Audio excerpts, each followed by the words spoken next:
The millionaire was driving his fiancée home when he saw his pregnant ex-wife crossing the street. The air conditioning in the Rolls-Royce Phantom was set to precisely 18 degrees Celsius, creating an icy, artificial atmosphere that violently contrasted with the suffocating midday summer heat of Sydney. However, for Ethan O'Connell, the real cold didn't come from the vents, but from the passenger seat. "It's unacceptable, Ethan. Simply unacceptable." Scarlett Cavendish's voice cut through the hermetic silence of the luxury vehicle like a blunt knife. "I told you specifically the orchids had to be white. That pure white I saw in W.A.G.S. Weekly, not that tacky cream tone the florist brought. Are you listening to me?" Ethan gripped the leather-wrapped steering wheel until his knuckles turned white. His blue eyes, usually sharp and penetrating in business, looked dull, tired. He stared ahead, into the endless sea of red traffic lights in the CBD gridlock. But his mind was miles away. He was in a dark place, a corner of his memory he visited with increasing frequency. "I hear you, Scarlett," he replied in a monotonous, automatic tone. "No, you don't hear me. You never listen." Scarlett twisted her body, making the expensive leather seat creak, and pointed an accusing finger at his face. Her French manicure was impeccable. Her jewelry glittered with the filtering sunlight, but her face, though objectively beautiful, was contorted into a perpetual grimace of dissatisfaction. "We are 2 weeks out from the wedding of the year. My father has invited federal politicians, global resource CEOs. Everything has to be perfect. And you're sitting there with that funeral face you've been dragging around for months. Don't you realize how lucky you are?" Ethan felt a sharp jab in his temple, a migraine beginning to pulse in rhythm with his fiancée's complaints. Lucky. Yeah, the world saw it that way. Ethan O'Connell, the resource magnate, the man who had multiplied his fortune tenfold in the last year, marrying the daughter of one of the country's most influential bankers. It was the perfect merger, the perfect business deal, but it felt like a life sentence. "We'll change the flowers, Scarlett. I'll have my assistant call right now," Ethan said, seeking to extinguish the fire with the only tool that seemed to work with her: his bank account. "It's not just about the flowers, Ethan. It's about your attitude. Look at me when I'm talking to you." She grabbed his arm, lightly digging in her nails. "Sometimes I feel like you're still thinking about her, that low-class scrubber." The name wasn't uttered, but it hung in the dense air of the car like a ghost. Molly. Hearing that allusion, Ethan braked a little harder than necessary when the lights turned red. The car stopped smoothly, isolated from the external noise, but Ethan's heart gave a violent lurch. "Don't start, Scarlett," he warned in a deep voice, showing real emotion for the first time. Contained anger. "I have forbidden you to talk about my past."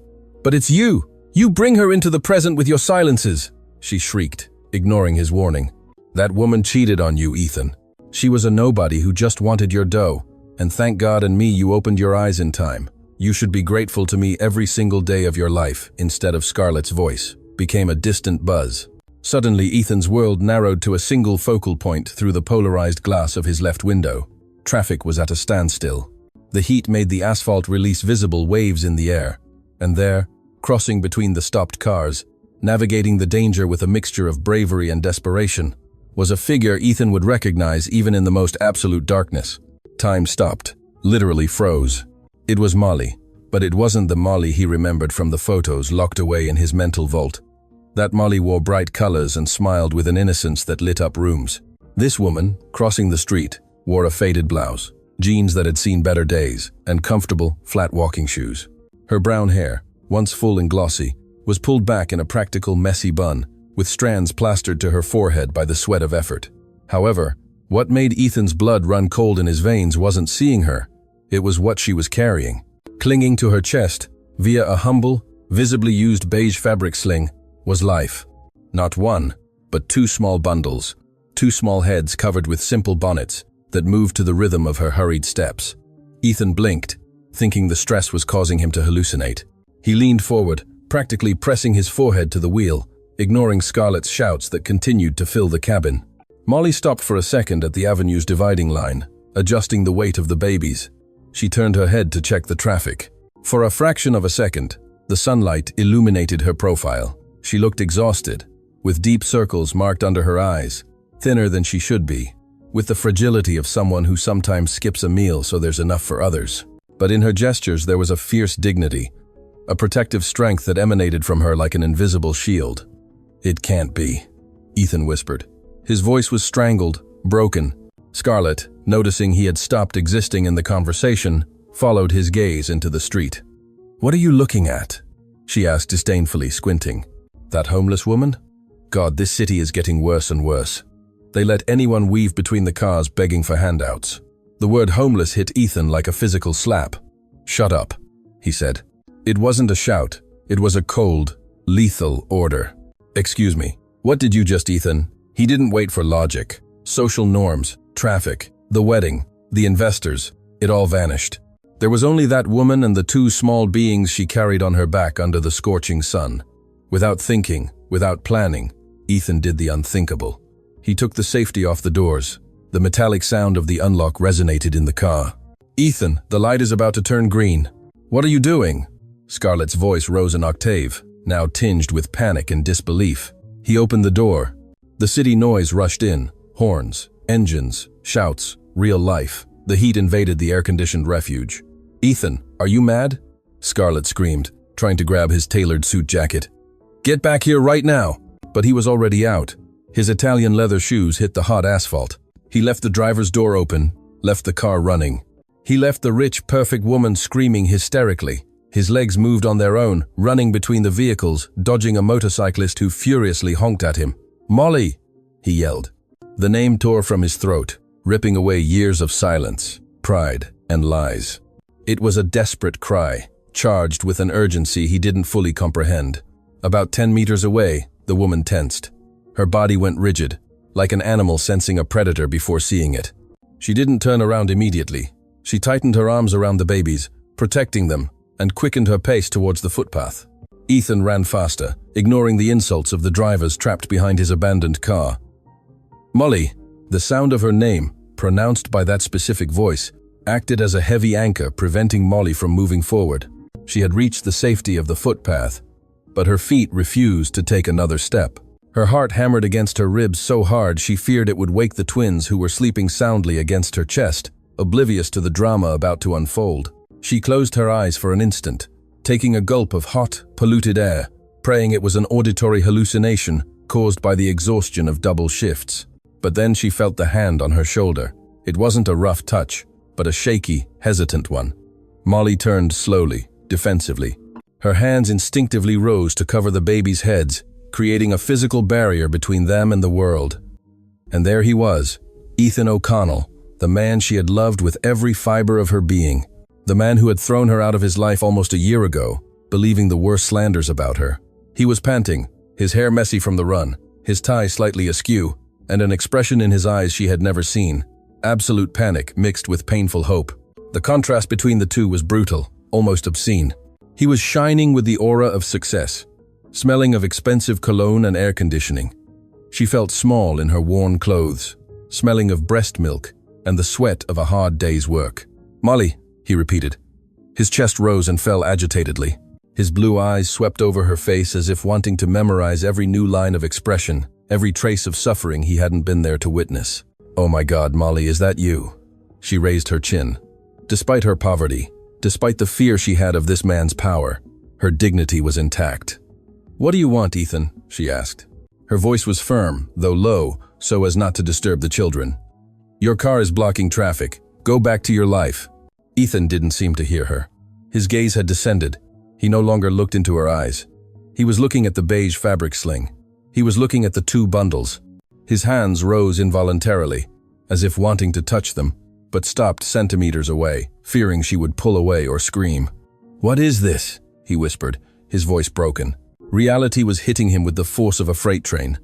"Whose are they?" "They're yours." Molly took a step back, pressing her back against the wall of a commercial building, cornered. "They are my children," she replied fiercely. "And you have no right to be here. Please, go. Your fiancé is waiting for you." Ethan glanced back briefly. In the distance, he saw Scarlett getting out of the Rolls-Royce, gesturing wildly and yelling towards them, though the city noise drowned out her words. He urgently turned his gaze back to Molly. "I'm not leaving. Not until you tell me." Ethan swallowed, feeling a lump in his throat. When were they born?" Molly pressed her lips together. She knew this moment might come one day, but she wasn't prepared. 3 months ago, she confessed, knowing he would do the maths. Ethan visibly paled under the sun. 3 months, plus the 9 months of pregnancy. That meant she was expecting when he threw her out of the mansion, when he accused her of cheating, when Scarlett showed him those proofs that she was seeing someone else. Were you pregnant when you left? The question came out as a painful groan. When you kicked me out, she corrected coldly. And yes, I was. I tried to tell you, Ethan, that last night I tried to tell you, but you were so busy screaming at me, so busy believing the lies of your circle, that you wouldn't let me speak. You threw a check in my face and told me to disappear. Her words were daggers, and Ethan received them all without protection. He remembered that night. He remembered it with a shame that burned his guts. At that moment, one of the babies stirred. The small sigh broke the tension of the dialogue.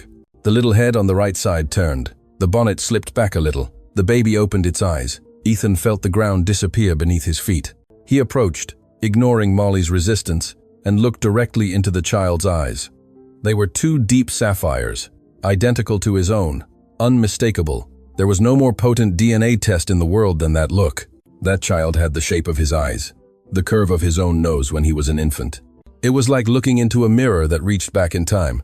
And then he looked at the other one. Identical.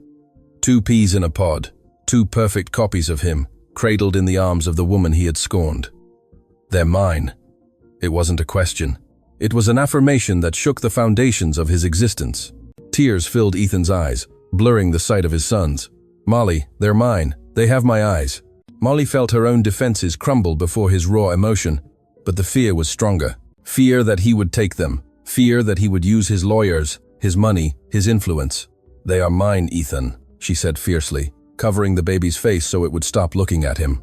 I birthed them alone. I worked cleaning floors until the 8th month to buy their nappies. I was in the public hospital alone when they were born. You weren't there. You were planning your wedding with her, Ethan, for God's sake. Scarlett's screeching voice broke the bubble. She reached the footpath, panting from the effort of walking in high heels, red with fury. Can someone tell me what the hell is wrong with you? Scarlett grabbed Ethan's arm and pulled him hard. You left the car open in the middle of the avenue. Everyone is looking. You're making a bloody fool of yourself. Ethan broke free of her grip with a sudden, almost violent movement, never taking his eyes off the babies. Scarlett, feeling ignored, turned her fury towards Molly. She looked her up and down with a grimace of absolute disgust, scanning the cheap clothes, the sweat, the evident poverty. Ah, of course. It had to be the timid little mouse. Scarlett spat venomously. I see you've sunk low, darling. What are you doing harassing my fiancé in the street? Have you run out of the money you fleeced in the divorce? Molly didn't lower her gaze. This time she hugged her children tighter. I don't want anything from you. He's the one who came running out to me. Please, go. Scarlett let out a hysterical laugh. You probably saw him pass and threw yourself at him. And what's that? She pointed at the bundle with the babies. Now, you're begging using kids? Are they props? Or are they from some poor sod you found in the street? Because I'm certain Ethan can add up and knows perfectly well those creatures have nothing to do with him. Shut up, Scarlett! Ethan roared. The shout was so loud that both babies startled and began to cry in unison. A high-pitched wail of hunger and fear. The sound of the crying seemed to wake Ethan from a trance. Seeing Scarlett, her face contorted with hatred, insulting his own children without knowing it, and seeing Molly, humble and alone, trying to calm them with loving gestures. The blindfold fell from his eyes definitively. Look what you did! You scared the children, Ethan reproached Scarlett with a coldness that froze her. He turned to Molly, his hands trembling, wanting to help, wanting to do something, anything. Molly, please, we need to talk. Not here. Let me take you. Let me see them properly. No, Molly said, backing towards the bus stop a few meters away. An old, noisy bus approached, braking with a screech. You have nothing to do here, Ethan. Go back to your palace. Go back with her. You deserve each other. You can't leave! Ethan took a desperate step. If you take one more step, I'll scream, she warned, her eyes full of tears. I'll scream that you're harassing me. Don't you dare come near my children. You lost that right the day you called me a cheat and kicked me out onto the street. The bus opened its doors. Molly quickly climbed aboard, struggling with the weight of the twins and fumbling for coins in her pocket with trembling hands. Ethan stood paralyzed on the footpath. He wanted to run. He wanted to get on that bus. He wanted to tear the whole world apart with his hands. But he saw the look of terror in her eyes, terror of him, and that destroyed him more than anything else. The bus closed its doors and pulled away, leaving a cloud of black smoke. Ethan saw through the dirty window as Molly sat down and, without looking back, took out a cheap bottle with milk to console one of the babies. Ethan. Scarlett tried to touch him again, her tone shifting from fury to calculating concern upon seeing his devastated expression. My love, let's go. That woman is crazy. Those children are surely a trap to bleed you dry. Ethan slowly turned towards Scarlett. His blue eyes were red, injected with pain and a nascent fury. They had my eyes, he whispered, with a voice that sounded like a death sentence. They were identical to me, and they're the exact age. That's impossible. You know that she… What I know, Ethan interrupted, stepping closer to Scarlett until he invaded her personal space, making her back away for the first time with real fear. Is that something doesn't add up in the story you told me a year ago? And I swear on the life of my sons I just saw on that bus that if I discover you lied to me, God help you, Scarlett. God help you. Ethan turned away and walked toward the abandoned car, pulling his mobile phone from his pocket as he walked. He didn't call the florist. He didn't call the wedding planner. He dialed the number of his head of private security. I need you to locate a person right now. She just got on a Route 400 bus on the Princess Highway. It's a woman with 2 twin babies. Find out where she lives. Don't approach. I just want the address, and I want the complete history of Molly Ryan from the last year. Every move, every medical visit, everything. He hung up the phone and got into the car. The air conditioning was still at 18 degrees Celsius, but Ethan felt like he was burning in the hell of his own mistakes and was ready to scorch the entire world to fix it. The closing of the Rolls-Royce door resonated like a gunshot inside the soundproofed cabin. The outside world, with its mundane noises and suffocating heat, was sealed off again, but the air inside the vehicle had become unbreathable. Ethan started the engine, his hands trembling slightly on the leather-wrapped steering wheel, a detail that didn't go unnoticed by Scarlett's hawk-like eyes. Drive, she ordered, her voice tense, staring straight ahead to avoid seeing the drivers in the other cars who were watching them with morbid curiosity. Get us out of this circus before someone recognizes us and we're on the front page of every gossip rag tomorrow. Ethan shifted into first, and the car glided away with the deceptive smoothness of German engineering.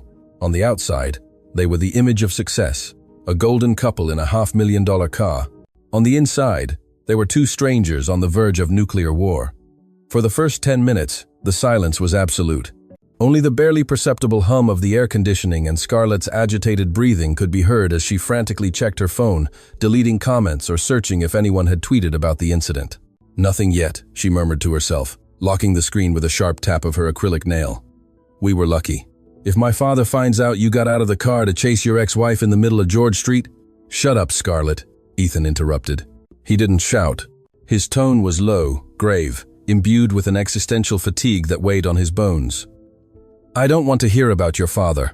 I don't want to hear about the wedding. Scarlett snapped her head around so fast that her diamond earrings swung violently. You don't want to talk about the wedding? She let out an incredulous, sharp laugh. Ethan, it's 2 weeks away. We've invested a fortune. My reputation is at stake, and I will not allow a fit of nostalgia for some glorified house cleaner to ruin my moment. It wasn't nostalgia, Ethan said, fixing his gaze on the asphalt. Every time he blinked, he saw those 4 blue eyes looking at him, the 2 pairs of sapphires that had judged him in silence from the edge of the footpath. I saw my sons, Scarlett. Stop saying that, she shouted, losing the elegant composure she rehearsed so much. It's biologically impossible. She was cheating on you. I showed you the messages, remember? I showed you the photos of her entering that cheap motel. Those kids could be anyone's, the gardeners, the drivers, that bloke she was seeing. I never saw his face, Ethan said suddenly. The phrase hung in the air. Scarlett froze for a microsecond, an almost imperceptible flaw in her performance. What? In the photos you showed me a year ago, Ethan gripped the wheel until the leather creaked. The photos of her entering the motel. You could see Molly. Yes, you could see her clothes, her hair, but the man was always shot from the back or blurry. I never saw his face. Scarlett snorted, regaining her offensive posture, crossing her legs and smoothing her silk skirt. And now you're going to play detective? Please, Ethan. The evidence was clear. She accepted the check. No. If she had been innocent, if those sons were yours, she would have stayed to fight. She would have demanded a DNA test right then, but she left, grabbed the money, and ran. That's what guilty people do. Ethan recalled the scene on the footpath. The worn clothes, the cheap fabric sling. She didn't look like someone who had spent a $100,000 check, Ethan muttered, more to himself than to her. Because she spent it on her lover, Scarlett insisted, attacking viciously, or on drugs, or whatever that low-class lot gets up to. Look at her, Ethan. She was dirty, sweaty, thin. She's a disaster. Do you really want to associate your surname, the O'Connell name, with that image? Imagine what the firm's partners would say if they knew the CEO has kids with a woman who looks like she lives under a bridge. Ethan braked the car in front of the enormous wrought iron gate of his Vaucluse mansion. The security guard saluted crisply, opening the automatic doors. Ethan's private paradise opened before them. Perfectly manicured gardens, marble fountains, imposing modern architecture. But upon entering the property, Ethan felt a sudden nausea. All that luxury, all that marble and glass suddenly seemed empty, sterile. Scarlett noticed he didn't turn off the engine when parking in front of the main entrance. Ethan, turn off the car. We have the menu tasting with the chef in half an hour. You get out, he said without looking at her. Excuse me? Get out. I need to go to the office. I have things to resolve. It's Sunday, Ethan. I said get out. Ethan turned his head and looked at her. For the first time in months, Scarlett saw something in her fiancé's eyes that truly frightened her. It wasn't anger. It was detachment. He was looking at her the way you look at a piece of furniture that no longer matches the decor. Don't wait up for me for the menu tasting. You eat. Scarlett opened her mouth to protest, to make a scene, to threaten to call her father. But something in the tension of Ethan's jaw told her that this time the tantrum wouldn't work. Furious, she opened the door and slammed it shut, making the chassis of the Rolls-Royce vibrate. Ethan didn't wait for her to enter the house. He accelerated, turning around the central fountain with a squeal of tires improper for a man of his position, and sped out of the mansion. He wasn't going to the office. He had no idea where he was going. He only knew he needed to get away from Scarlett, to breathe, to think, to process the image of those two babies tattooed on his retina. As he drove aimlessly on the urban motorway, his phone vibrated on the central console. It was a message from his head of security, the man he had called minutes earlier. Ethan pulled the car over onto the emergency shoulder, his heart in his throat. He unlocked the screen.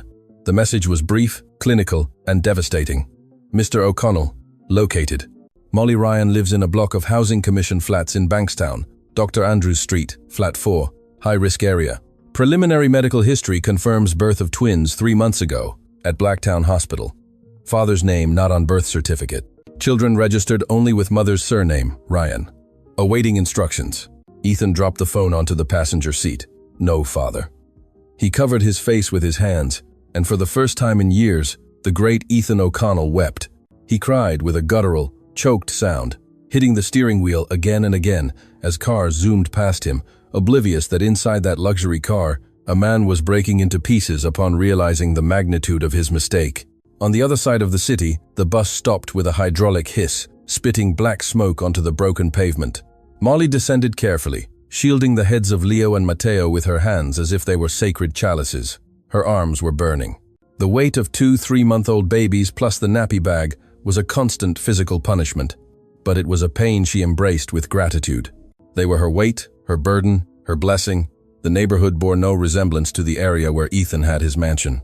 Here the walls were graffitied, loud pub rock blared from an open window, and the smell of fried chips and cheap curry from street stalls permeated the air. Molly walked quickly, head down, avoiding eye contact with a group of blokes drinking beer on the corner. She crossed the rusted gate of the block of flats where she lived. It was an old building with high ceilings and a central courtyard, once pretty, but now falling apart from neglect and damp. Marianita! A cracked voice greeted her from the courtyard.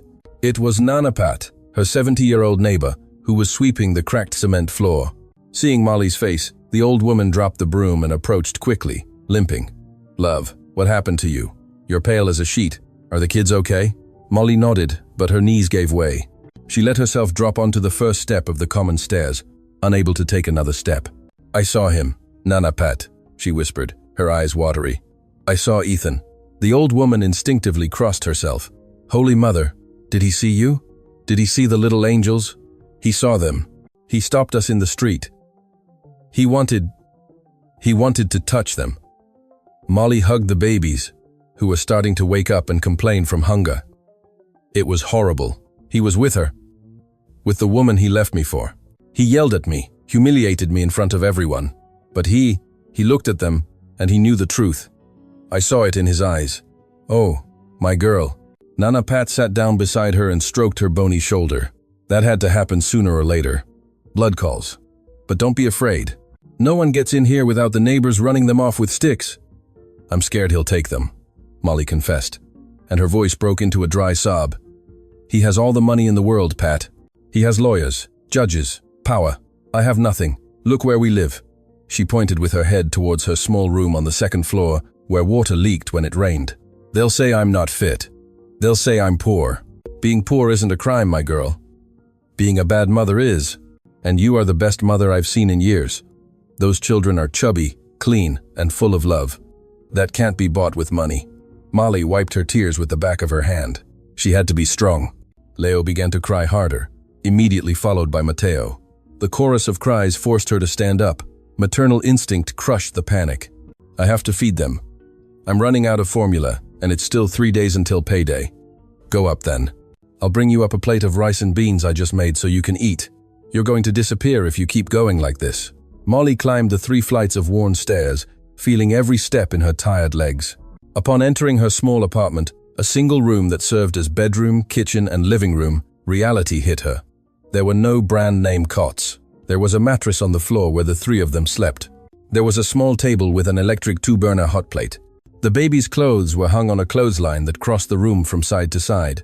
Everything was impeccably clean, arranged with military rigor, but poverty screamed from every corner. She laid the babies gently on the mattress and began the mechanical routine of preparing the bottles. As she shook the milk, her mind traveled to the past. She remembered Ethan's house, the immense granite kitchen, the room they had dreamed of converting into a baby room, painted pearl gray.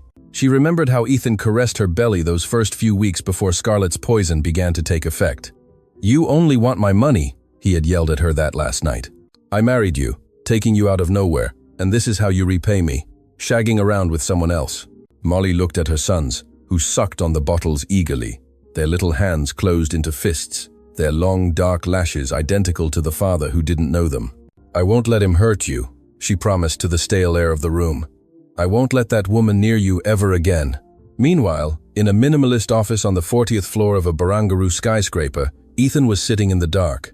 He hadn't turned on the lights. Only the glow of the city at his feet illuminated the room.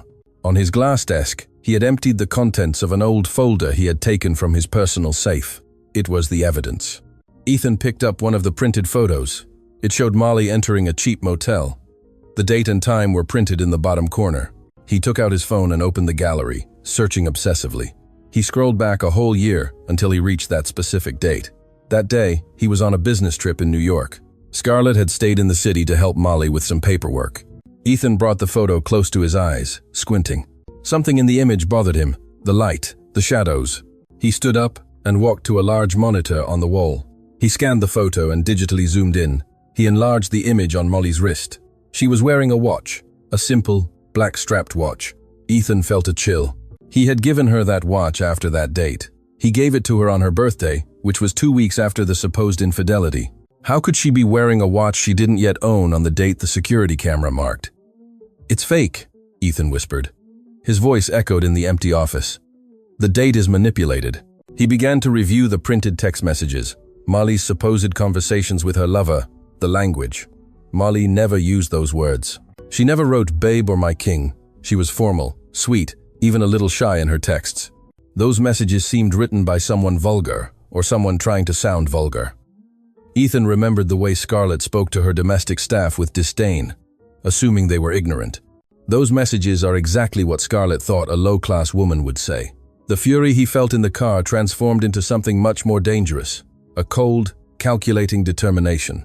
He picked up the phone and dialed his head of security again. "Ramirez, listen carefully. I want 24-hour surveillance outside the Bankstown Flats on Dr. Andrews Street. No one goes in, and no one comes out without me knowing. I want you to protect that woman, and those children, as if they were the Prime Minister. If you see anyone suspicious, especially if you see anyone related to the Cavendish family, you intervene. Understood?"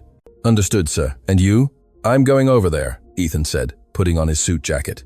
"But I'm not going as Ethan O'Connell, the millionaire. I'm going to find answers, and God help anyone who gets in my way." Ethan hung up and looked at the city at his feet. The lights sparkled like fake diamonds. He had lived a lie built on money and pride. Now he had to descend into hell, to that dark and dangerous block of flats, to find the only truth that mattered. 2 pairs of blue eyes waiting for him in poverty. His redemption was just beginning, and the price was going to be higher than all his fortune. Night fell upon the city like a heavy cloak, but in Ethan O'Connell's private study, the light of the desk lamp was the sole witness to a man's destruction. On the mahogany wood, the report that Ramirez had compiled in record time was scattered. They weren't just papers. They were fragments of a life Ethan had deliberately ignored. Each page was a slap in the face. Each scanned receipt, a stab to his conscience. "It can't be," Ethan murmured, running his hand over his face, feeling the day-old stubble scratch his sweaty palm. Molly Ryan's financial report was an X-ray of extreme survival. There were no transfers from millionaire lovers, no expenses in luxury hotels.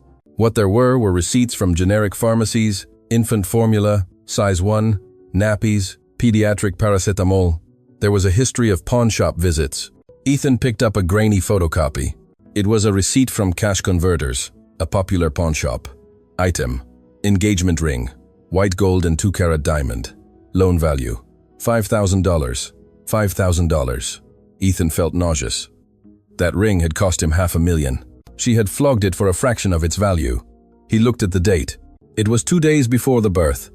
She sold the ring to pay for the hospital, he understood. His voice choked in the silence of the mansion. He continued reading. The report detailed her work hours. Molly worked at an industrial cleaning company from 6 a.m. to 2 p.m. Then she made homemade desserts that she sold by catalog in the neighborhood.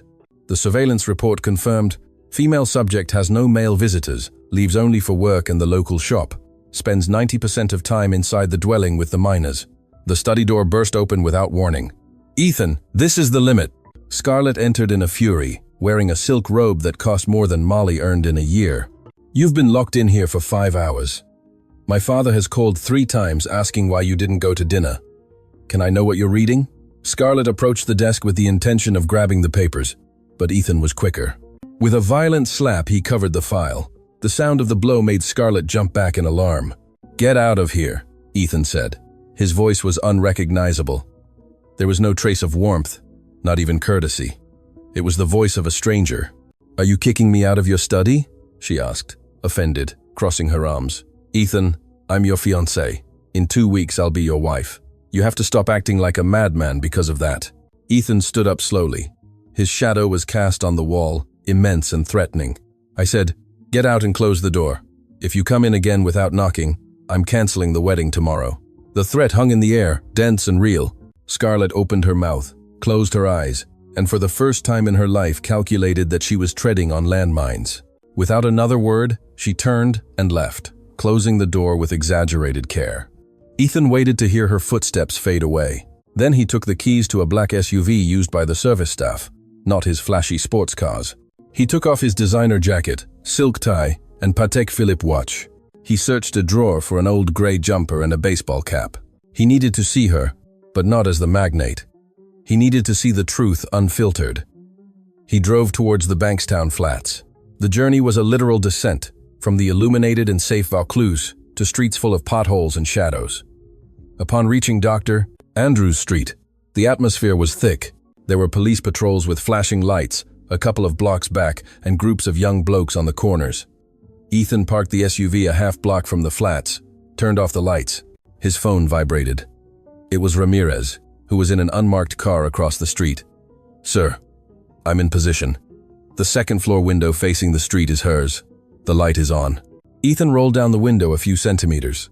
The air smelled of damp and cheap takeaway. He looked up at that window. It didn't have proper curtains, but sheets hung up for privacy.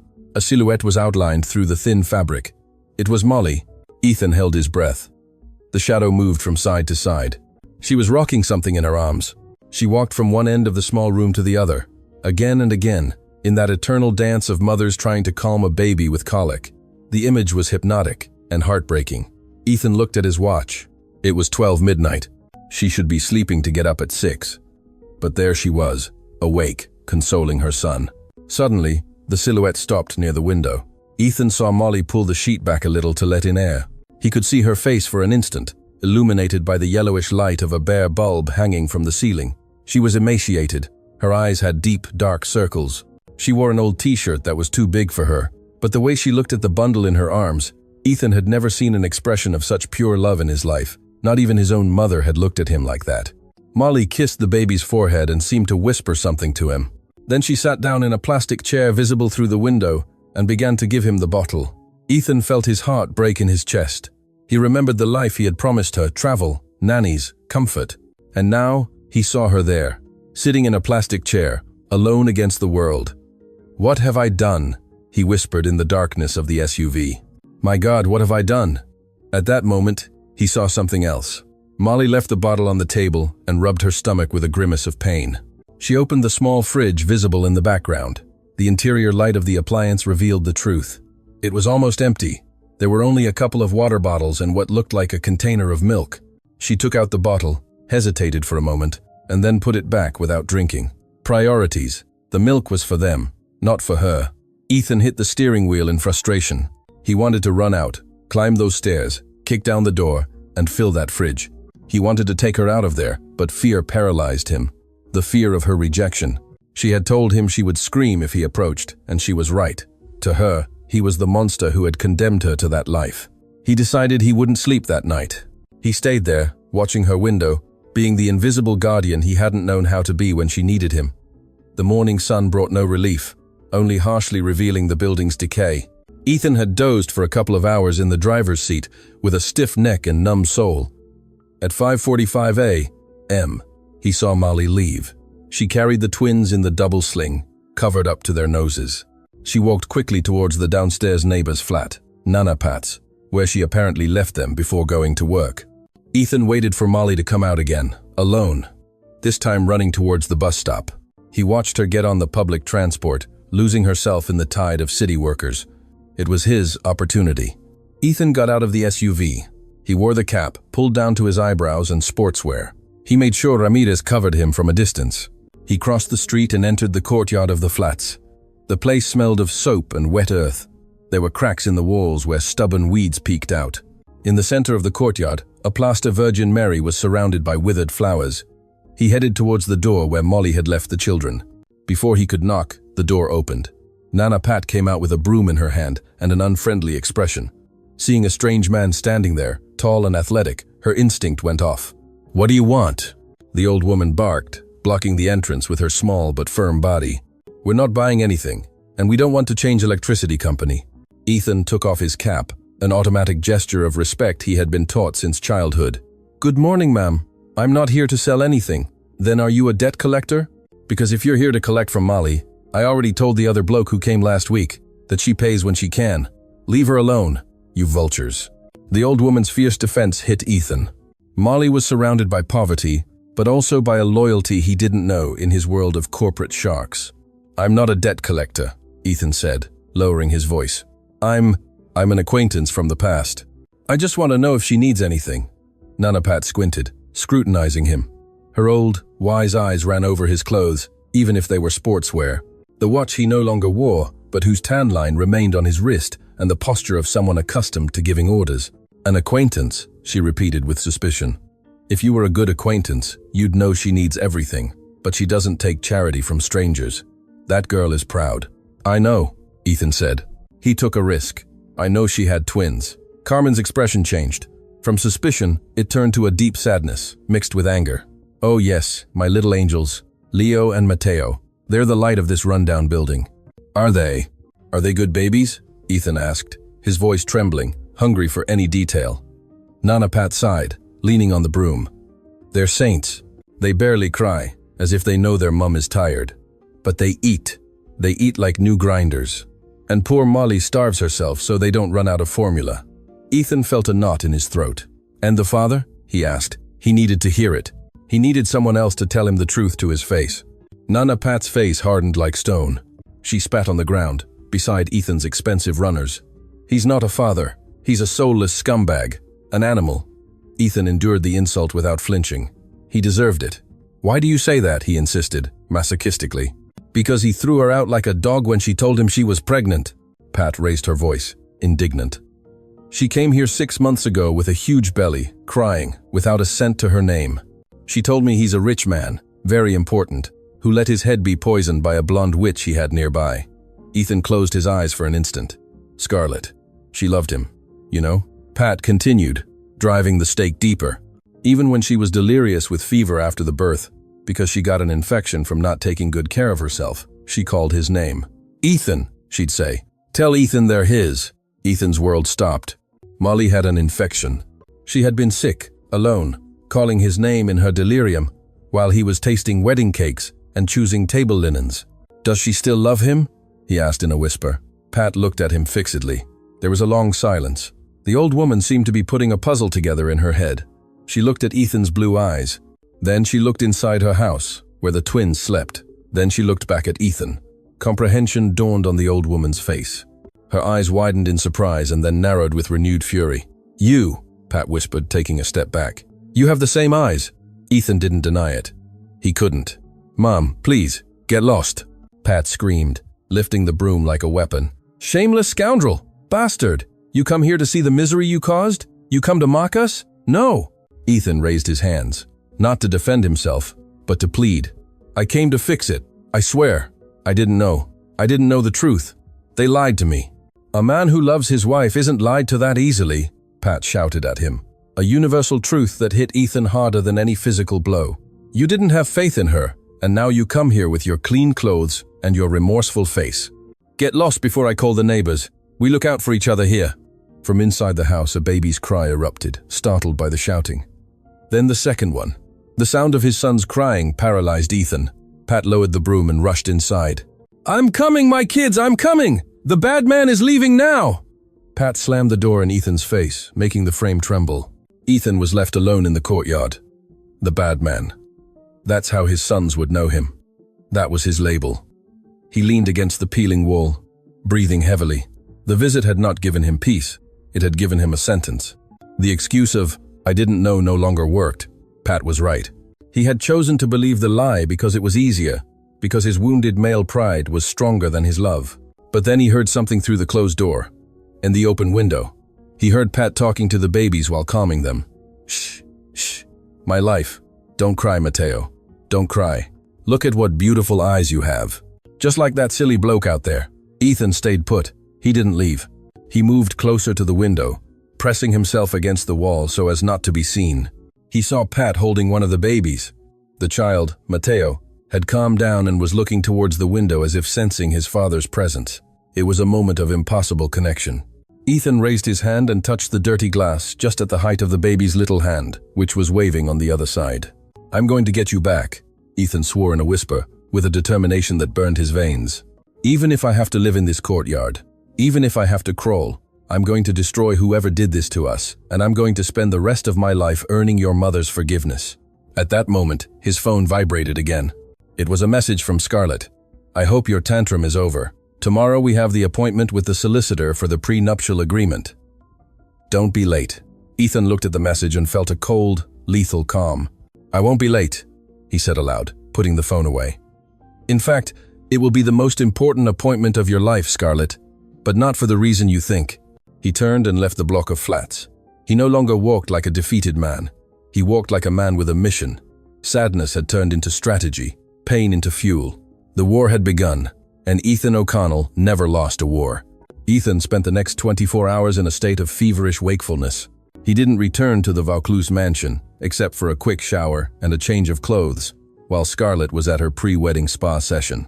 He shed the $5,000 Italian suits. He chose dark jeans, a basic white t-shirt, and work boots he had bought years ago for a visit to a construction site and had never worn. He looked in the mirror. He looked younger, less armored, more human. He left the Rolls-Royce in the garage and took the discreet SUV again. Before leaving, he made a stop at a supermarket. He didn't go to a gourmet boutique. He went to a chain supermarket. He filled 3 trolleys. He didn't buy expensive toys.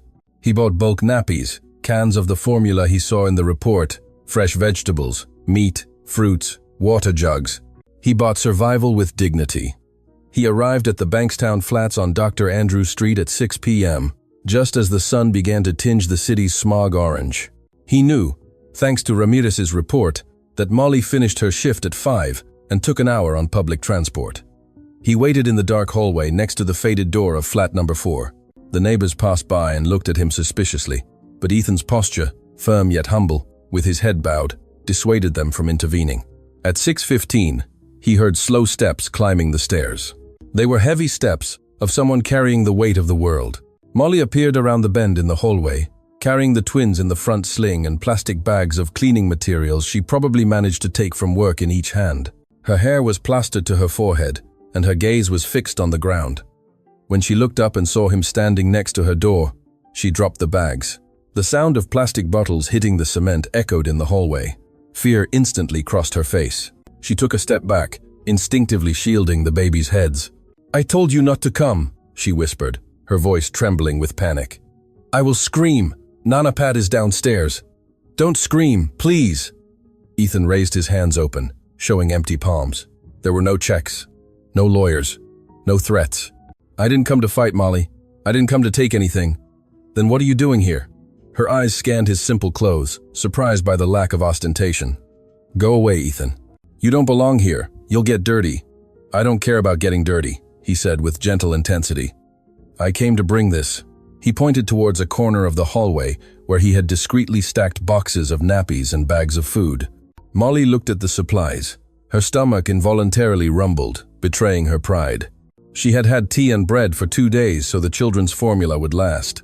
But her dignity was steel. "I don't want your charity. Take it away."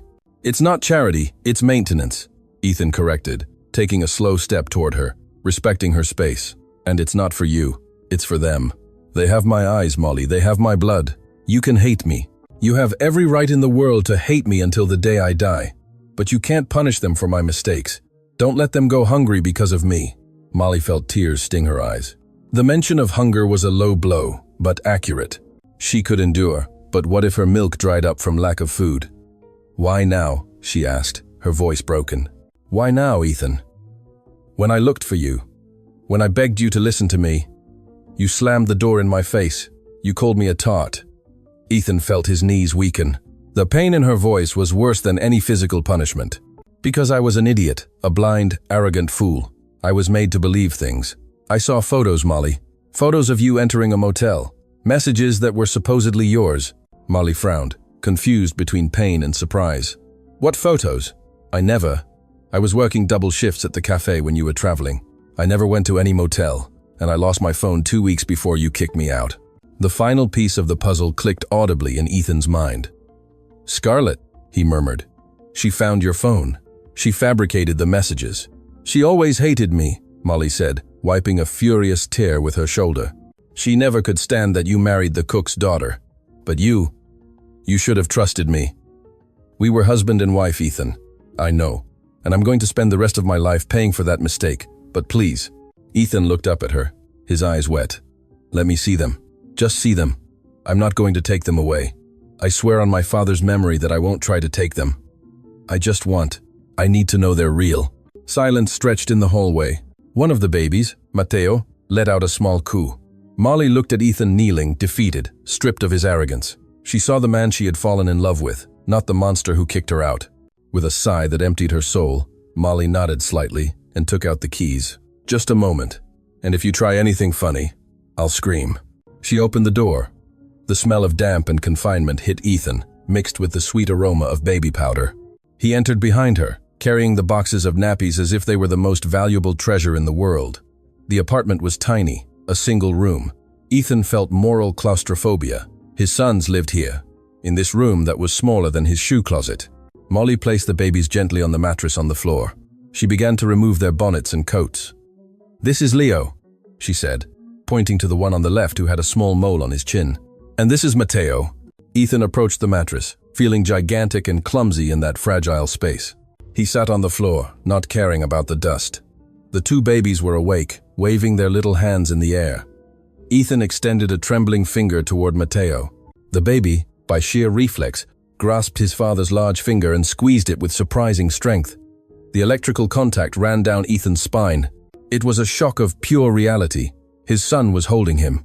"Hello, Matteo," Ethan whispered, and a solitary tear rolled down his cheek until it fell onto his own hand. I'm Dad." Molly, who was standing next to the electric stove warming water, stopped and turned away so as not to see the scene. She bit her lip to stop from sobbing. She hated that she still loved him. She hated that despite all the damage, seeing him there with her sons felt right. "They're healthy," Ethan said, his voice hoarse, examining their little legs, their arms. "Are you sure they're okay? I read you had an infection." "We survived," she replied sharply, pouring the water into a cup. "Not thanks to you, I know." Ethan didn't take his eyes off the children. "Molly, the fridge is empty. I saw you didn't eat dinner last night."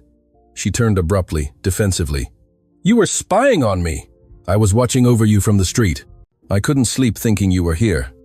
"Well, get used to it. This is our reality, Ethan. Not everyone lives in glass palaces. It doesn't have to be like this. Can I buy you a house tomorrow? No?" Molly slapped the table with her flat hand. "I don't want your dirty money. You're not going to buy me, Ethan. You're not going to buy my forgiveness with a house. If you want to be a part of their lives, you're going to have to earn it here, on this floor, in this filth. You're going to have to see what it cost us to survive without you." Ethan looked into her eyes, saw the fire in her, and nodded. "I accept. I'll do whatever it takes. Then start by changing Leo's nappy." He just went, "And don't think I'm going to do it. You wanted to be a father, didn't you? Well, be a father." Ethan looked at the baby, then at Molly, then at the nappy box. He had never changed a nappy in his life. His hands, expert at signing multi-million-dollar contracts, trembled.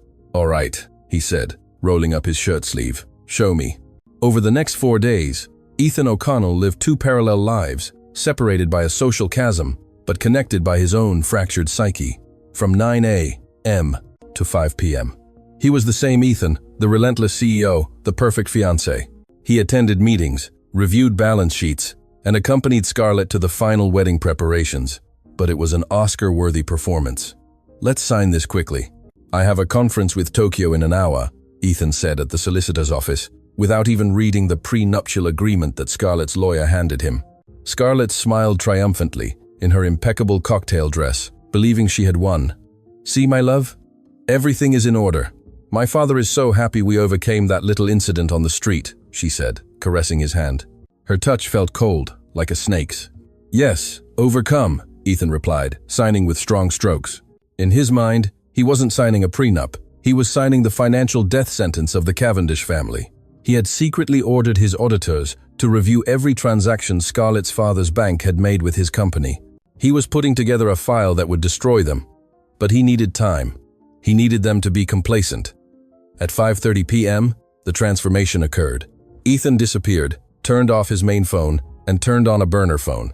He changed in his office bathroom and drove the old SUV towards the Bankstown flats. Time ran differently there. The first day he tried to change a nappy was a tragicomic disaster. Leo, sensing the inexperience of the large, nervous hands, cried and squirmed, ending with Ethan stained and sweating bullets. Molly didn't help him. She stood with her arms crossed, watching with a raised eyebrow a small, silent revenge. But by the 4th day, Ethan had technique. "Lift your legs, champ." "That's it," Ethan murmured, expertly cleaning Mateo and applying the nappy rash cream. "Done. You're a new man." Molly was at the small table folding other people's clothes. Laundry she did to earn extra money. She watched him sideways.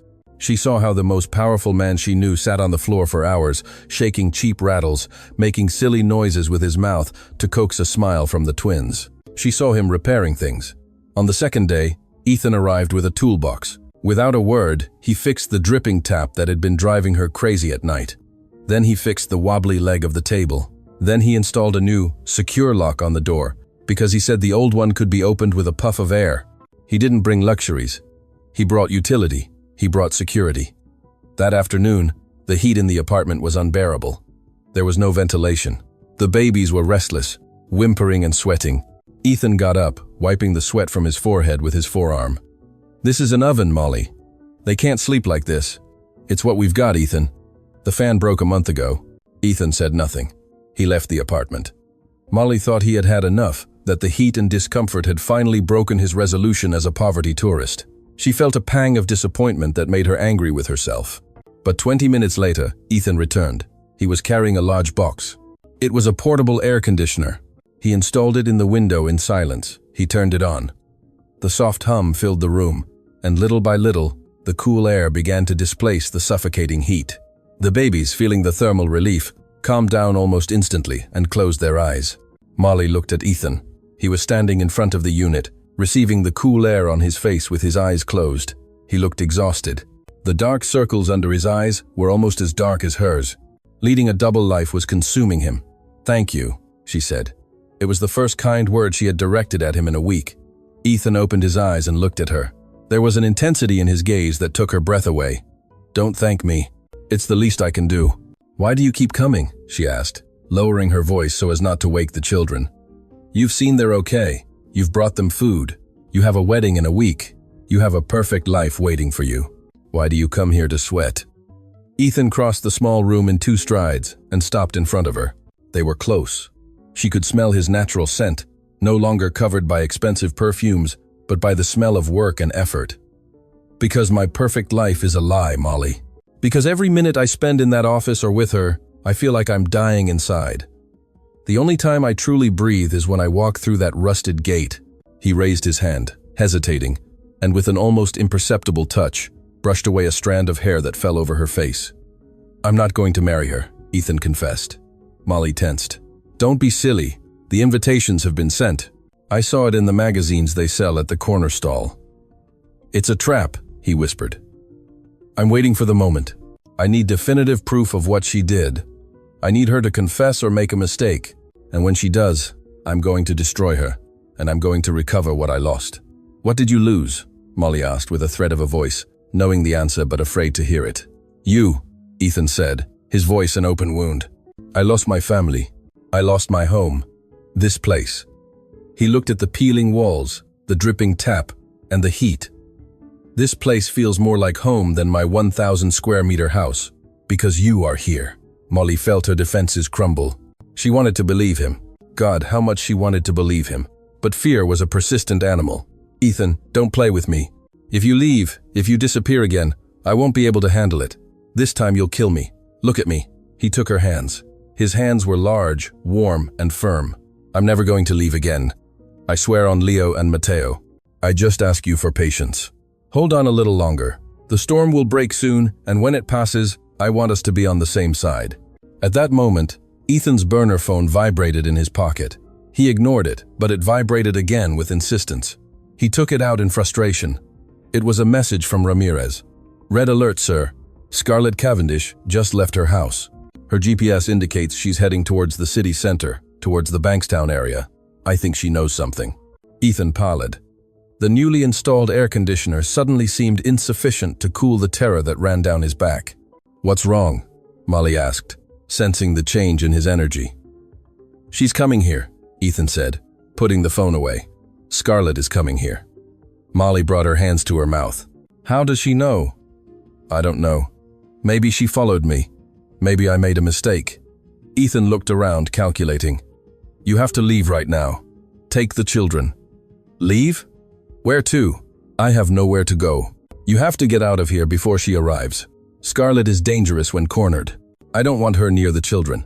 Ethan ran to the window and looked out at the street. In the distance, he saw the unmistakable lights of a sports car approaching through the heavy avenue traffic. It wasn't his Rolls-Royce. It was her red Porsche. "Damn it," Ethan growled. "She's 2 blocks away." He turned to Molly, taking her by the shoulders. "Listen closely. You are going to take the children and go up to the rooftop. There's an old laundry room up there, right?" "Yes, but Hide there. Don't come down until I come looking for you. No matter what happens, no matter what you hear, don't come down. I'm going to intercept her here." "Ethan, I'm scared. I'll protect you. I promised you. Now run. Run!" Molly, driven by the urgency in his voice, carried the twins with a supernatural strength. Ethan handed her the nappy bag. They looked at each other one last time, a look charged with adrenaline and a silent promise of loyalty. She ran towards the stairs that went up. Ethan remained in the apartment, looking around. He saw the half-finished bottle, the open toolbox, his own forgotten jacket on the chair. If Scarlett came in and saw this, she would know everything. She would know he had been leading a double life. Ethan took a deep breath, sat down on the plastic chair, right in the center of the poor room, and waited. There was no going back. The confrontation had arrived sooner than planned, but he wasn't going to run. He heard the roar of the Porsche's engine stopping downstairs, followed by heels clacking on the cement courtyard, and Scarlett's shrill voice yelling at Nana Pat. "Get out of the way, old witch! I know, he's here, I saw his SUV!" Ethan interlaced his fingers and stared fixedly at the door. "Come, Scarlett," he whispered. "Come and look at your end." The door of apartment number 4 didn't open. It burst inward. The new lock Ethan had installed resisted the first push, but not the furious kick of a bodyguard. Behind the security man, Scarlett entered. The visual contrast was violent. Scarlett wore a blood-red Valentino dress and stiletto heels that tapped on the bare cement floor like gunshots. Her perfume, a heavy and expensive fragrance, instantly flooded the small space, drowning out the smell of warm milk and damp. Ethan didn't move from the plastic chair. He remained seated with his hands clasped, looking at her with a calm that was more terrifying than any scream. Scarlett stopped in the center of the room. Her eyes scanned the place with a mixture of genuine horror and malicious triumph. She saw the mattress on the floor. She saw the single-burner electric stove. She saw the open toolbox, and finally saw the portable air conditioner humming in the window. "Well, well," she said, letting out a laugh that lacked any joy. "Buckingham Palace, I presume." Her eyes landed on Ethan. She scanned him from head to toe. The sweaty t-shirt, the jeans stained with grease from fixing the plumbing, the work boots. "Look at you," she spat with contempt. The great Ethan O'Connell playing house with the help. "Do you feel noble, Ethan? Do you feel like a hero coming to this rat hole to, what, change nappies? Watch what you say, Scarlett." Ethan's voice was a low, guttural whisper. "You are on private property." "Private property!" Scarlett let out a shrill laugh. "Please, Ethan, I could buy this whole building with what I'm wearing on my wrist and demolish it with all of them inside." She took a step towards the empty mattress, where the twins had been sleeping minutes before. Ethan jumped to his feet, stepping into her path. His body formed an impenetrable barrier. "Don't take another step." Scarlett stopped, inches from his chest. She looked up, defiant. "Where are they?" she asked, looking around. "Where did you hide the bastards and the little mouse?" "I know they're here. I saw laundry hanging on the rooftop." "They're not here," Ethan lied. "I told them to leave because I knew you would come. I knew you couldn't resist the temptation to show your true colors." "My true colors?" Scarlett took a step back, her expression hardening. "I'm the only one who has protected you, Ethan. I saved you from a mediocre life with that woman. She's nothing. Look at her, living in filth. Do you really think those children have a future here?" "They have more future here with love than in our mansion full of lies," he retorted. "I know everything, Scarlett. I know about the fake messages. I know you edited the dates. I know you paid someone to pretend to be her lover in those blurry photos." Scarlett didn't deny it, didn't pale. She simply smiled, a cold, calculating smile. "And what are you going to do?" she asked, with unnerving calmness. "Are you going to go to the police? Are you going to cancel the wedding? Go ahead, do it." She took out her mobile phone and showed the screen to Ethan. It was a corporate banking app. "My father just approved the crucial line of credit your company needs for the Asian expansion. $300 million, Ethan. If you don't marry me this Saturday, if you humiliate me, that signature disappears. Your shares plummet. Your empire, which you worked so hard for, turns to dust." Ethan clenched his fists. He knew it was true. He was financially trapped until he could execute his own counterattack. But that would take weeks. "Keep the money," Ethan said. "I don't care." "Maybe you don't care about the money," Scarlett interrupted, stepping closer again, lowering her voice to a poisonous whisper. "But do you care about them?" She pointed at the empty mattress. "I have contacts in social services, Ethan, a judge who's a family friend. I just need to make a call. I can report that those children are living in unsanitary conditions. I can say the mother is a drug addict. I can plant evidence right here, right now. How long do you think it will take for them to take them away and send them to a state orphanage? A few hours." Ethan felt his blood run cold. That was a threat he couldn't ignore. Scarlett had the power and the malice to destroy Molly and the children just out of spite. "You wouldn't dare," he growled. "Try me," she challenged. "Get out of here with me right now. Go home. Put on your suit, smile for the cameras at the wedding, and forget this place exists. If you do, I'll let the scrubber keep her little brats. If not, I swear that tomorrow those babies will be sleeping in a public institution." The silence in the room was absolute.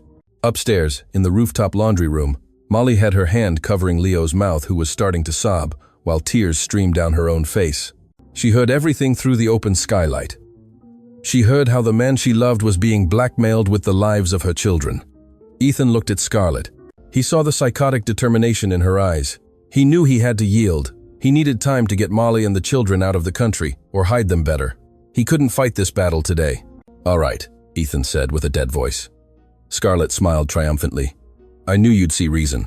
You were always a pragmatic man." "I'll leave with you," he said. "But if you touch a single hair on their heads, if you come within 100 meters of this building, I will kill you, Scarlett, and that is not a metaphor."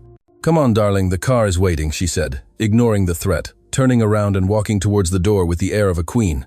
"You need a long shower. You smell of poverty." Ethan cast one last look towards the ceiling, towards where he knew Molly was. "Forgive me," he thought. "I'm going to buy time." He left the apartment, closing the door behind him. The sound of his footsteps receding, along with the clatter of Scarlett's heels, marked the end of the truce. 5 minutes later, when the roar of the Porsche and the security car faded into the street, Molly descended the stairs, trembling. She entered the apartment. It felt violated by that woman's presence. Scarlett's perfume still lingered, marking territory. Molly looked at her sons. Leo and Matteo looked at her with big eyes, scared by her tension. "I won't let them take you," she whispered, a frantic panic growing in her chest. She said she would send them to an orphanage. She said she would plant drugs. Nana Pat hobbled in, pale. She had heard the shouts from the courtyard. "Daughter, what happened?" That man left with her. "Ethan can't protect us, Pat," Molly said, moving quickly, pulling an old suitcase from under the mattress. "She has him tied up, she has money, she has judges. If I stay here, they'll take them from me." "Where are you going to go?" "Far away, where no one knows us. To my hometown in the country, or up north, I don't know." But he said, "He brought the air conditioner. He wants them. He is weak against her." Molly began shoving clothes into the suitcase haphazardly. Nappies, jumpsuits, her few clothes. "You heard it. He left. He surrendered to protect us today. But tomorrow, when she gets bored, she'll come for us. I have to disappear. It's the only way my sons will be safe." Molly took the money she had saved in a coffee jar, months of savings, plus what she had gotten from pawning her few jewels. It wasn't much, but it was enough for 3 bus tickets anywhere. "Tell him." Molly stopped at the door, with the suitcase in one hand and the sling with the babies on her chest. She looked at the empty apartment, the air conditioner Ethan had bought, the life that could have been. "If he comes back, tell him not to look for me, that if he truly loves us, he'll let us go." And with that, Molly walked out into the night, becoming a shadow again, running from the only man who could save her, to save him and her sons from destruction. The Grand Sydney Hotel glistened like a jewel under the midday sun. It was the event of the year. The press crowded the entrance. Flashes fired blinding bursts every time a politician or celebrity stepped out of an armored limousine. Inside, in the main ballroom, transformed into a cathedral of white flowers, imported orchids, just as Scarlett demanded, 500 guests waited. There was live violin music. The air smelled of old money and expensive champagne. Ethan was in a private suite in front of a full-length mirror. He wore a custom-made tuxedo that cost more than the entire building where Molly lived. He looked impeccable and felt dead. 3 days had passed since the confrontation in the apartment. 3 days in which Scarlett hadn't left him alone for a second. She had taken his phone, claiming a digital detox before the wedding. She had put security at the mansion gate. Ethan was kidnapped in his own life. "5 minutes, Mr. O'Connell," the wedding planner said, poking his head in with a nervous smile. "The bride is ready." Ethan nodded without a word. At that moment, the door opened again, and a waiter entered with a tray of water, but it wasn't a hotel waiter. It was Ramirez, his head of security, dressed in staff uniform. Ethan spun around abruptly. "Ramirez, what are you doing here?" Scarlett has eyes everywhere. "Sir, no time." Ramirez set down the tray and pulled a disposable phone from his pocket. "I've been trying to contact you for 2 days. Miss Cavendish's security blocked my access to the company. What's wrong? Are they okay?" "Molly and the children are fine." Ramirez looked down. His silence hit Ethan like a sledgehammer. "They left, sir." "What?" Ethan felt the ground open up. "The night you left with Miss Cavendish, Molly fled. Nana Pat told me she was terrified by Scarlett's threats. She said she preferred to disappear than risk social services taking the children." "Where did she go?" Ethan grabbed Ramirez by the lapels of his uniform. "Tell me you know where she went." "I tracked her public transport card. She bought a bus ticket towards the Northern Territory, Darwin. The bus left yesterday, but there was a roadblock on the highway due to a protest. They're stranded at the Newcastle terminal waiting for the transfer." Ethan looked at his watch. "Newcastle is 2 hours away. If they take that transfer north, I'll lose them. They'll cross the border or get into the bush, and I'll never find them." "Sir, the wedding." Ramirez pointed towards the door. "Your father-in-law is out there. The partners, the press. If I leave now, I lose my company. Ethan finished. He remembered the threat of the loans. He remembered the scandal. Then he thought of Matteo grabbing his finger. He thought of Molly sleeping in a plastic chair to watch over her children's sleep. He thought of the fear in her eyes when Scarlett entered. They were fleeing because of him, because he hadn't been enough of a man to stop Scarlett. Ramirez, Ethan said, removing the boutonniere and throwing it to the floor. Have the car ready at the service exit. The Rolls Royce. No, the SUV. The fast one. The nuptial music began to play. The bridal march. It was time. Ethan left the suite, walking down the carpeted hallway. At the end of the hallway, the grand double doors of the ballroom opened. All faces turned towards him. Hundreds of people. At the end of the aisle, at the altar, Scarlett awaited him. Radiant. Victorious. Beside her, her father, the banker, looked at his watch impatiently. Ethan walked toward the altar. His steps were firm. People murmured about how handsome he looked, about the perfect couple. He reached Scarlett. She smiled at him beneath her veil. "You're late," she whispered triumphantly. "But I forgive you. Just say yes, and all this ends." The celebrant began to speak. The words were a distant buzz, to love and to cherish, in richness and in poverty. Ethan looked Scarlett in the eyes. No, it wasn't a shout. It was a word spoken at a normal volume. But in the ballroom's acoustics, it sounded like a gunshot. The celebrant stopped. The background music ceased.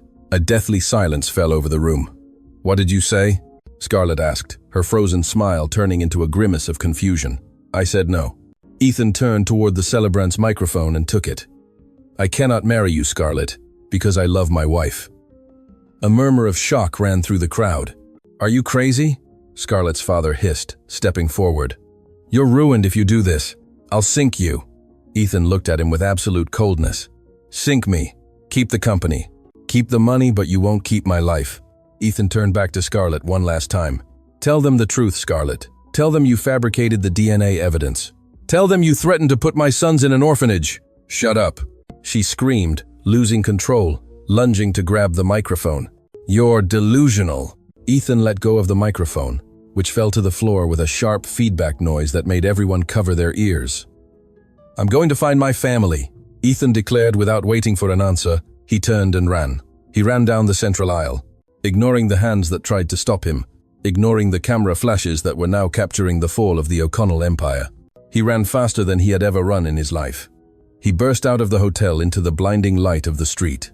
He ripped off his bow tie as he ran toward the side alley. The black SUV skidded to a stop in front of him. The door opened. Ramirez was at the wheel. "Jump in, boss!"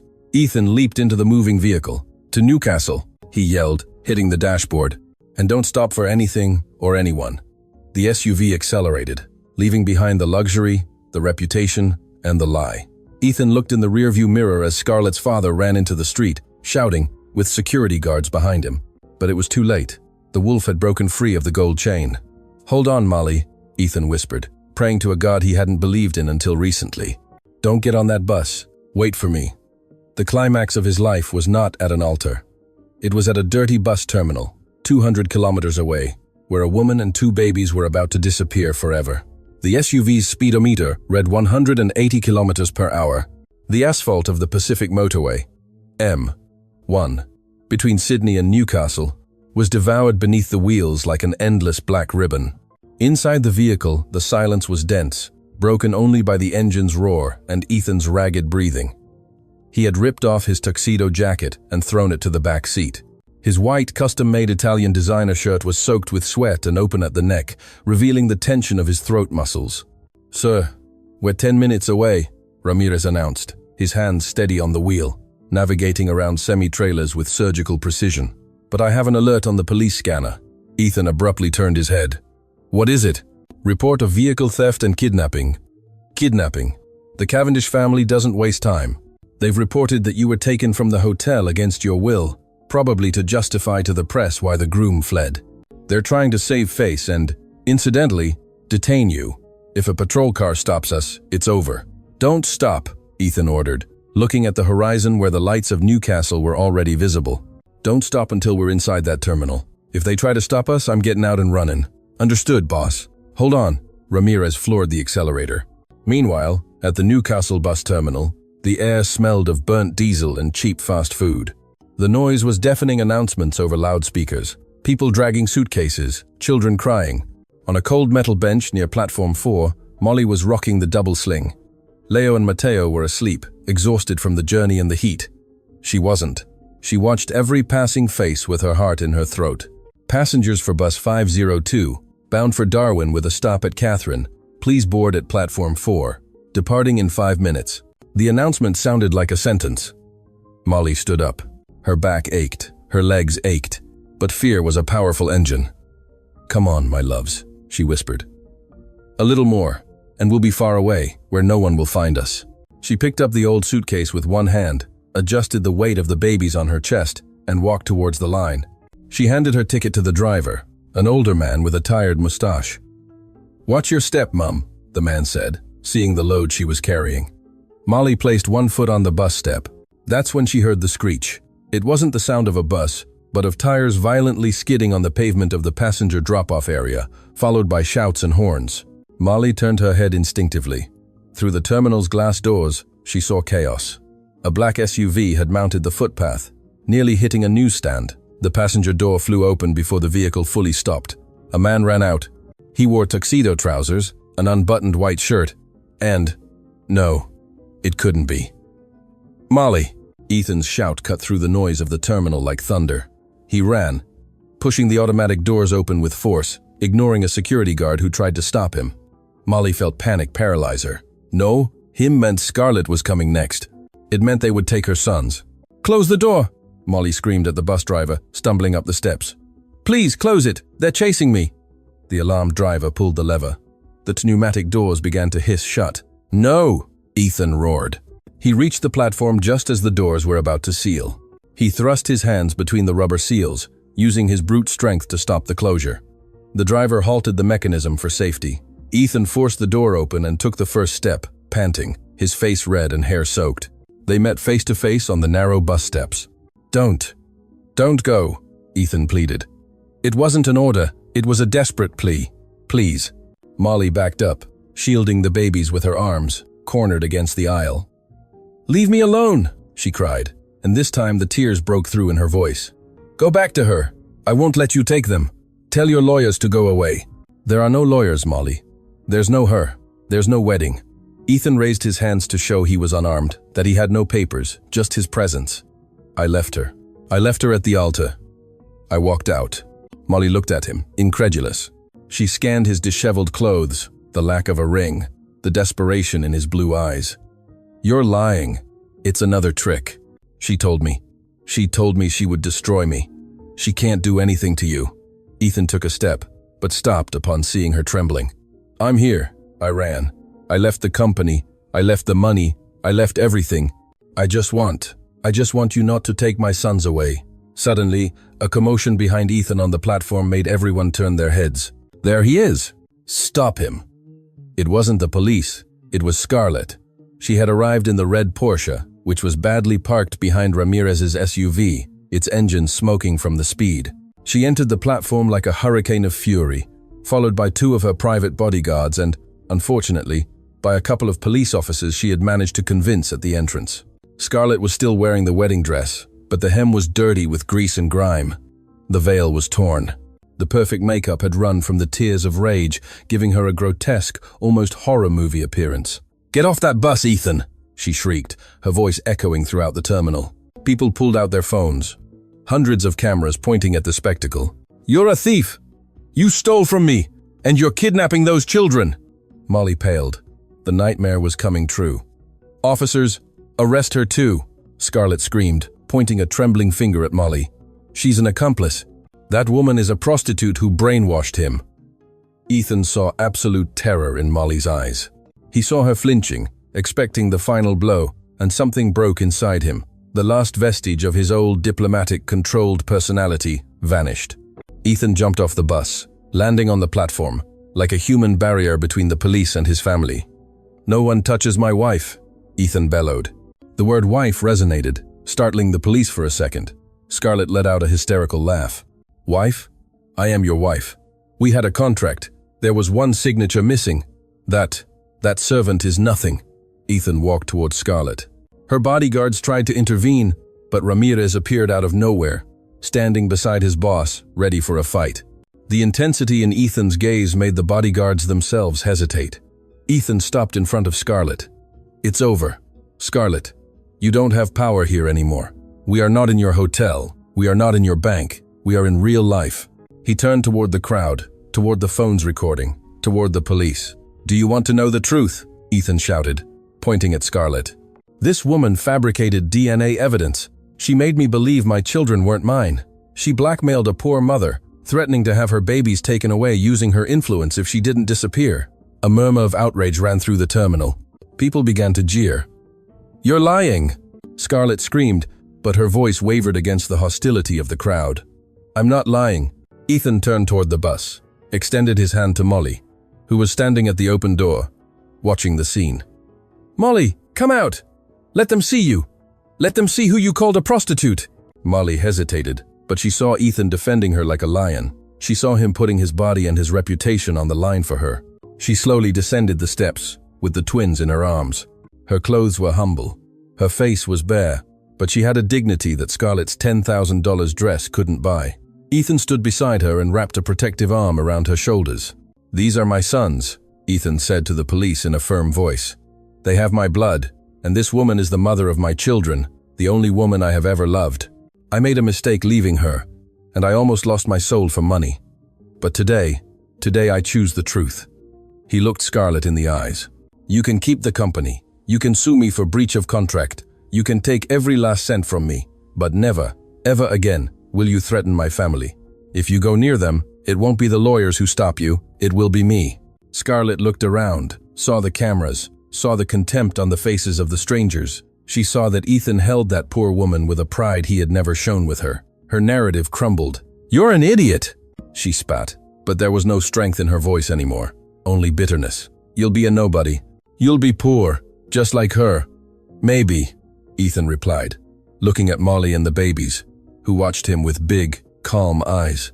"But I'll be the richest man in the world. Let's go." Scarlett screamed at her men, turning away, unable to bear the public humiliation for another second. She pushed her way through the crowd, fleeing towards her car, defeated not by money, but by a truth she couldn't buy. The police, seeing that the alleged victim was fleeing and that the supposed kidnapper was a father protecting his family, lowered their hands and discreetly withdrew. The platform was left in relative silence, broken only by the sporadic applause of a few excited passengers. Ethan turned toward Molly. They were inches apart. "Do you believe me now?" he asked, his voice broken by adrenaline and the fear of her rejection. Molly looked at the bus that was about to depart without her. Then she looked at Ethan. She saw the sweat, the ruined clothes, the desperate love. Slowly, she let the suitcase fall to the ground. "I believe you," she whispered. Ethan let out the air he seemed to have been holding for a year. He hugged her.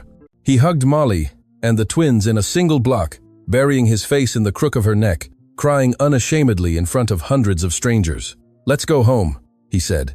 "I don't know where that will be yet, but as long as we're together, it will be home." Epilogue. 3 years later, the afternoon sun bathed a quiet park in the suburbs. It wasn't an exclusive country club or a private park. It was a local council park, with green grass, large trees, and families picnicking on plaid blankets. A car stopped in the car park. It wasn't the armored Rolls-Royce of yesteryear. It was a clean, practical Kia Carnival family minivan, with a baby on board sticker in the rear window. The driver's door opened, and Ethan got out. He no longer wore Italian suits. He wore comfortable jeans, a navy blue polo shirt, and runners. His face had changed. The lines of perpetual stress from his former life had disappeared, replaced by crow's feet around his eyes, caused by smiling too much. He looked healthier, more tanned, more alive. He opened the back door and unbuckled 2 seatbelts. "Dad, the ball!" shouted Mateo, who was now 3 years old and a whirlwind of energy. "I want the swings!" shouted Leo, jumping out. Both children were the spitting image of Ethan's dark hair and those unmistakable blue eyes that shone with mischief. Ethan took out a football and closed the van. "Wait for Mum," he warned, laughing as he tried to catch Mateo. Molly got out of the passenger side. The transformation in her was subtle but profound. There was no longer any trace of malnutrition or fear in her posture. She was radiant. She wore a simple floral dress, her hair loose and shiny, and a calm smile that emanated peace. Ethan approached her and slipped an arm around her waist, giving her a quick kiss on the temple. "Ready for the battle royale?" he asked, pointing to the twins who were already running towards the playground. "Always," she replied, resting her head on his shoulder. "Did Ramirez call you?" "Yes, a while ago. He says the new consulting branch is going gangbusters." Ethan had not recovered his telecoms empire. Scarlett and her father carried out their threat, stripped him of his shares, sued him, and left him almost bankrupt. But Ethan had something they didn't. Real talent and unshakable motivation. He had started from scratch with Molly. He founded a small ethical business consultancy. Ramirez, loyal until death, had gone with him as a partner. They worked hard, earning enough to live well, without excessive luxury, but without moral debt. "Do you regret it?" Molly asked suddenly, looking at a man passing by in an expensive suit with a briefcase, talking on the phone with an air of importance, reminding her of the old Ethan. Ethan followed her gaze, observed the stressed man, disconnected from the world. Then he looked at Leo and Mateo, who were laughing heartily as they tried to climb the slide backwards. He turned to Molly, took her hand, and laced his fingers with hers, feeling the real weight of her wedding ring, a simple gold band they had bought together. "Regret it?" Ethan smiled, and it was the most honest smile in the world. "Molly, I used to have millions in the bank, but I was the poorest man on the planet. I came home to an empty, cold house. Now," he pointed to the children, "now I'm a multi-millionaire. I have everything the Cavendish money could never buy." Molly smiled, her eyes moist with happiness. "I love you, Ethan. And I love you, my life, more than yesterday, less than tomorrow. Dad, look at this!" Leo shouted from the top of the playground equipment. Ethan let go of Molly's hand with a wink. "I'm coming!" he shouted, running toward his sons, becoming the tickle monster again. Molly stayed watching them for a moment. She saw her husband throw himself onto the grass, letting himself be defeated by two small children, laughing with his mouth open to the blue sky. The final image froze on that scene, Ethan on the ground, embraced by his two identical sons, while Molly walked towards them under the golden light of the sunset. The redemption was complete. The millionaire had lost his fortune to find his treasure, and in that exchange, he had won the most important game of all. The end.